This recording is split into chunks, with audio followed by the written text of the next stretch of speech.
বাড়ি থেকে ঘোড়ার গাড়িতে চড়ে রওনা দিয়েছেন আবুজার গাফফারি। যাত্রাসঙ্গী হয়েছেন নানা বয়সী মানুষ। মাঠে প্রস্তুত মঞ্চ, পুরোদমে চলছে রান্নার আয়োজন। প্রিয় শিক্ষকের বিদায়ী সংবর্ধনা, তাই তো রাজকীয় এই আয়োজন। তার জন্য আমরা রাজকীয় একটি সম্বর্ধনা অনুষ্ঠানের আয়োজন করেছি। ঘোড়ার গাড়ি থেকে শুরু করে তার বাসা থেকে আমরা নিয়ে এসেছি, স্বাগত জানিয়েছি এই অনুষ্ঠানকে। আমরা যে ভালোবাসাটা থেকে দেখিয়েছি এবং স্যার যে আমাদের জন্য জীবনে যা কিছু করেছেন তা আমাদের জন্য আজীবন পাথে হয়ে থাকবে। শিক্ষকরা যে আমাদের মাথার তাজ, আমাদের মাথার মুকুট, আমরা সেটাকে আবার উপস্থাপন করতে যাচ্ছি। আমরা চাচ্ছি যাতে ভবিষ্যৎ প্রজন্ম এটাকে দেখে স্যারদেরকে যথাযথ সম্মান করতে শিখে। সাতক্ষীরার কালীগঞ্জের তেঁতুলিয়া সরকারি প্রাথমিক বিদ্যালয়, এখানেই জীবনের ৩০টি বছর কাটিয়েছেন শিক্ষক আবুজার গাফফারি।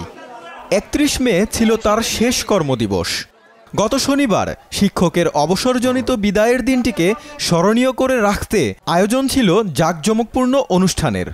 ভালো লাগছে যে সবাই আজকে একত্রিত হতে পারছি। আবার আমাদের যে শিক্ষাগুরু মোহাম্মদ আবুজার গাফফারি স্যার, আমরা একেবারে শুরু থেকে তার সাথে ছিলাম। ওনার আজ বিদায় লগ্ন, এজন্য আজকে আমাদের সবারই মন দুঃখ ভরাক্রান্ত।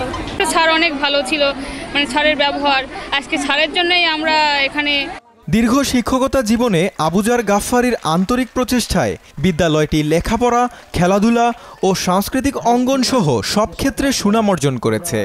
তাই তো একদিকে দিনটি যেমন ছিল কষ্টের, অন্যদিকে আড়ম্বরপূর্ণ বিদায়ের কারণে তা ছিল আনন্দেরও।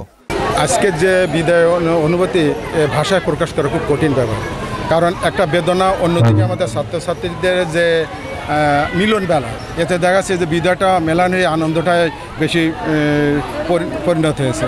এবং ছাত্রছাত্রীদের অক্লান্ত পরিশ্রমে তারা যে আমাকে মনে রাখছে তারই প্রতিফলন আপনারা দেখতে পাচ্ছেন। প্রথমে বলবো যে তারা ভালোভাবে পরিশ্রম করুক, ভালোভাবে পড়াশোনা করুক, বড়দের সম্মান করুক, ছোটদের স্নেহ করুক, এইটা। এবং তারা যেন